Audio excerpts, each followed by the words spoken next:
Hi guys, it's Scarlett and welcome to my channel. If you are brand new here, thank you so much for gracing my channel with your awesome presence. If you are new in general, welcome to the internet. Story time for you guys. After I posted my vlog on things writers need to not do, I posted that last week. If you want to check it out, stop, watch this one first, and then kindly click on the link in the description below. Anyways, after I went ahead and posted it, I went on with my day and I went to bed, and then I woke up the next morning and I received a notification. I had barely rubbed the sleep out of my eyes when I realized that that notification was telling me that I had a comment on one of my YouTube videos. Naturally, I got really excited because I don't get a lot of comments and I just love hearing from everybody and knowing what's up. And then the unthinkable happened. It was a negative comment. On purpose! Oh my gosh, what a time to be alive! I got my very first troll. Now, it was harmless enough, probably just some 13-year-old that stumbled across my channel and had nothing better to do.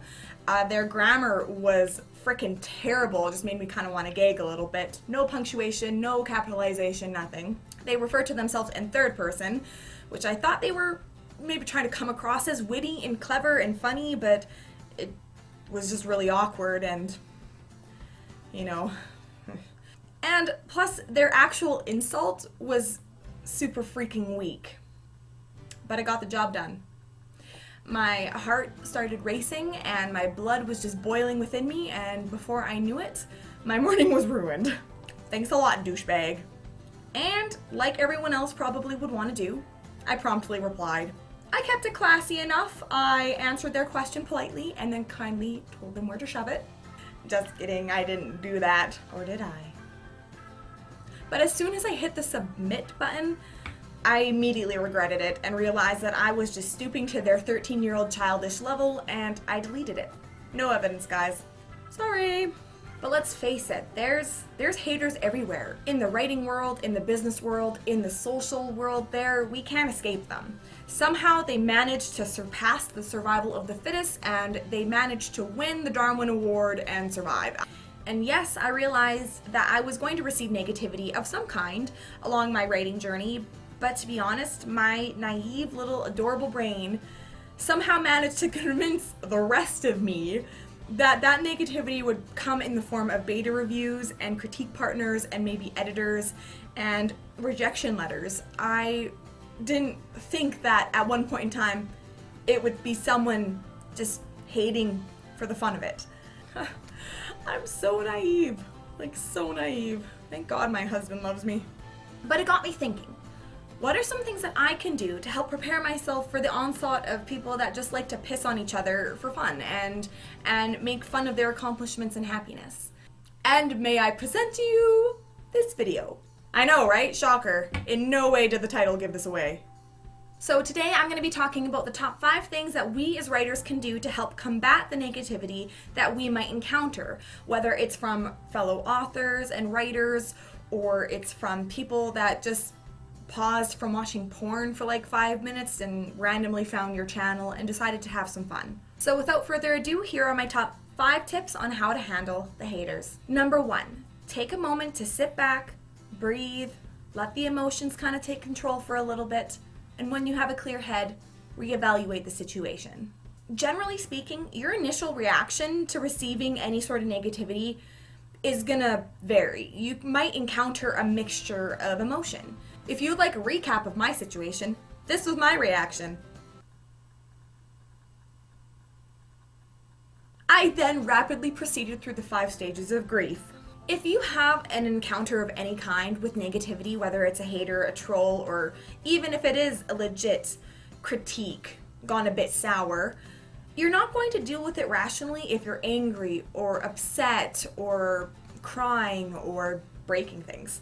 And really, if you think about it, it's the troll's main purpose to go out of their way to push your buttons and get you riled up. If you choose to react without sitting back and processing what's going on for more than 5 seconds, you might as well reach over the internet and pat those people on the back for doing a job well done, because that's essentially what they did. Mission accomplished. They got you upset, and you acted on it.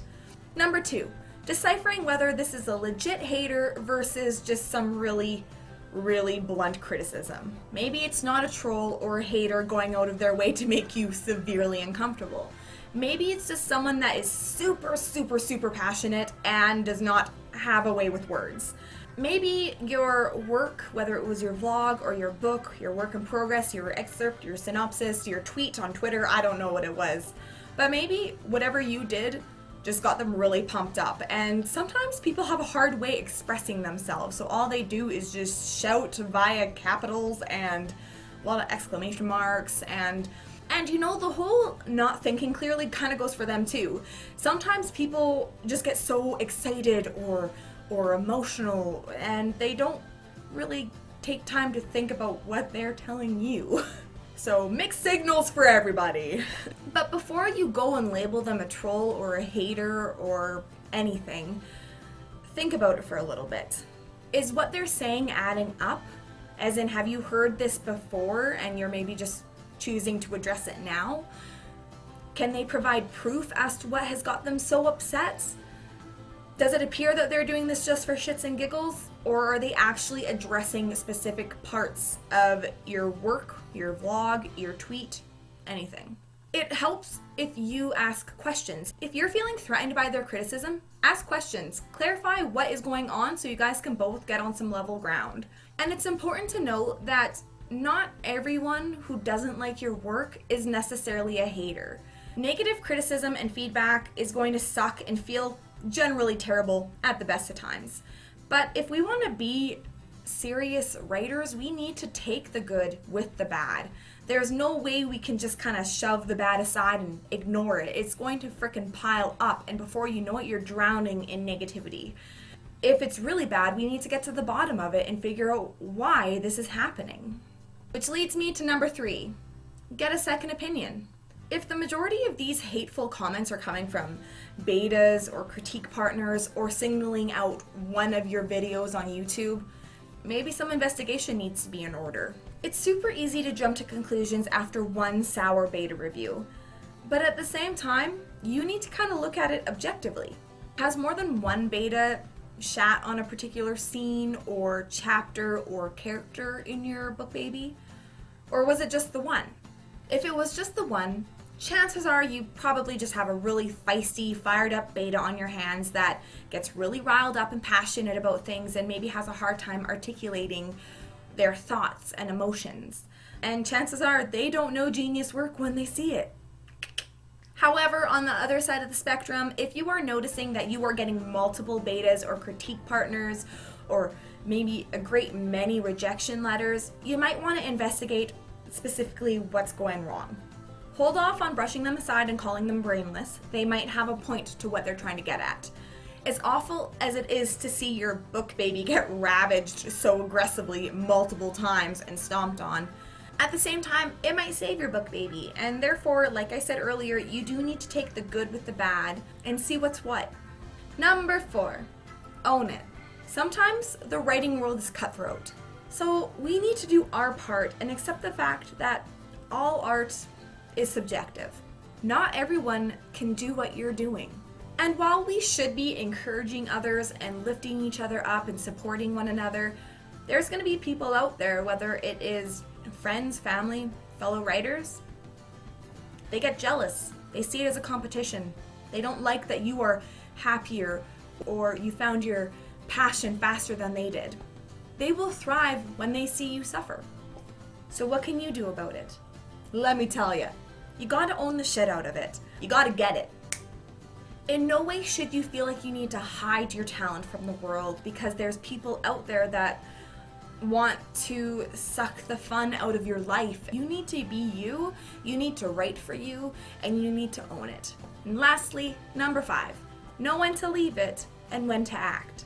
There's that fine line between someone going out of their way to be a dick and legit cyberbullying. In my story time, I probably should have left it. I mean, I deleted it, but the damage was already done. I'm pretty sure that they saw the comment that I left before I managed to wipe it out of existence. But I played into their hand. I did what they wanted me to do. Sometimes replying is not the best way to go, hence why I deleted it. Because replying, whether you're trying to be classy or catty or sassy or, trump their insult with one of yours, you're kind of implying that, yeah, your feathers got severely ruffled and they did a really good job. They accomplished their goal. So generally speaking, the best way to handle these situations is probably just to walk away and ignore it. By ignoring it, it's not encouraging them to continue, to realize that, yeah, they totally got under your skin and they can keep going because they know what eggs you on.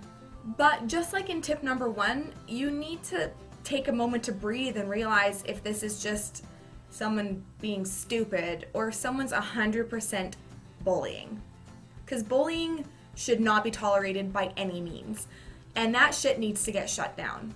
So many times people are getting cyberbullied over the stupidest, most minute things. And reporting them or blocking them, in no way does that make you a tattletale or a Debbie Downer or, a fail whale. You are doing what is good for you, and you need to protect your health, whether it is mental, emotional. You're protecting you and doing what's good for you. So in no way should you feel like what you're doing is wrong, because what they're doing is wrong. And you need to keep in mind that whatever they're saying, they're full of shit. You're doing this for you, you're doing a great job at it, and you need to keep going. Because stopping shows that they won too. And there you have it. The world is full of jerkwads, and sometimes we have the pleasure of meeting them. There's no escaping them. They're like freaking cockroaches. I don't really even know what it's all about. They're wired differently than us, and they seek enjoyment in seeing other people suffer. And unfortunately, while there are so many fierce, strong, independent writers and workers and people out there with souls that seem impenetrable and cannot be crushed, there's a great many people that are vulnerable and fragile, and they're marshmallows, and they wear their hearts on their sleeve, and they hide at the first sign of danger. And that saying is true, the strong prey on the weak. It's a stupid saying, I hate it. But just like it's up to them and their weird brain wire to be assholes, it's up to us to know how to handle it.